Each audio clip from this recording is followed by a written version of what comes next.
If you want to compete in USPSA carry optics, chances are you want a heavy, reliable gun in 9mm that can mount a red dot and take mags that fit at least 21 rounds. Even better, you'd probably prefer a great trigger, soft recoil, good grip shape, good aftermarket support, and probably a reasonable price. When I got a great deal on this used Walther Match Q5 back in April, I thought that I'd checked all of those boxes with big fat check marks, and in many ways I was right, but there are definitely a few areas where my opinion has changed since the day that I brought this gun home. I decided in early 2023 that I wanted to stop shooting USPSA carry optics on hard mode with my Glock 48 from concealment. I looked at all of the popular guns like the SIG P320, CZ Shadow 2, and also into a few of the other newer guns like the Canik Rival. I actually settled on the Walther Q5 because a friend offered it to me used at a really, really good deal, and it had all of the aftermarket gadgets that I'd kind of imagined myself adding anyways. It was sort of a plug and play kind of situation, and it allowed me to kind of achieve my goals of taking myself off of hard mode in USPSA without having to really get into the depths of research on the gun, research on the aftermarket parts, and take all of the necessary time it would take to make those decisions. It was just done. My initial impressions of the Q5 were super positive.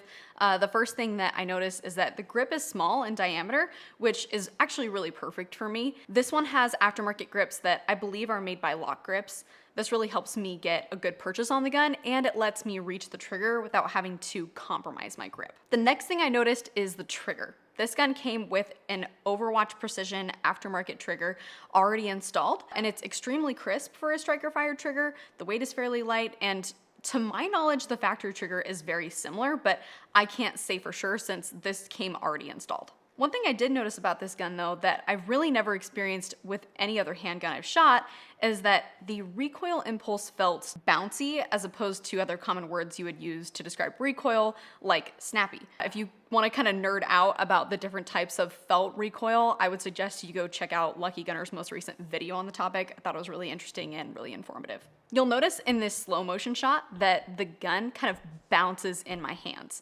This was the first time I took this gun to the range, and I kind of just chalked it up to me being unfamiliar with the gun and pressed on. So with all these really positive initial impressions, I started to dry fire, train at the range, and compete. Once I started shooting it almost exclusively, that bouncy felt recoil became pretty bothersome to me. And upon posting about it over on my Instagram, I had a flood of messages saying that it wasn't uncommon for these guns to come oversprung from the factory.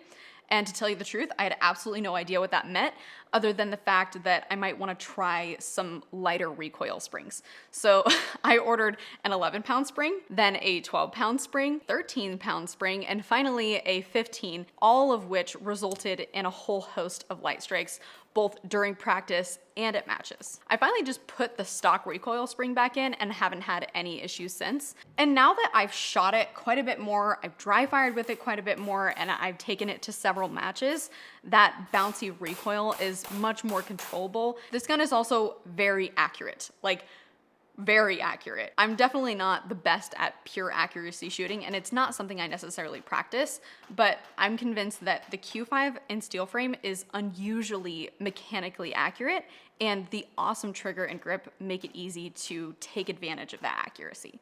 Overall, this gun has been an outstanding option for shooting in USPSA, but this is kind of where I get into my biggest takeaway of this whole experiment. What competition gun you use isn't that big of a deal. Don't get me wrong, my Glock 48 absolutely held me back, and it was definitely hard mode, but I really only see it as two categories now. Guns that hold me back and ones that don't. The Q5 doesn't hold me back, but I also doubt that a SIG or a CZ or a Glock or Canik or any other number of popular guns would hold me back either.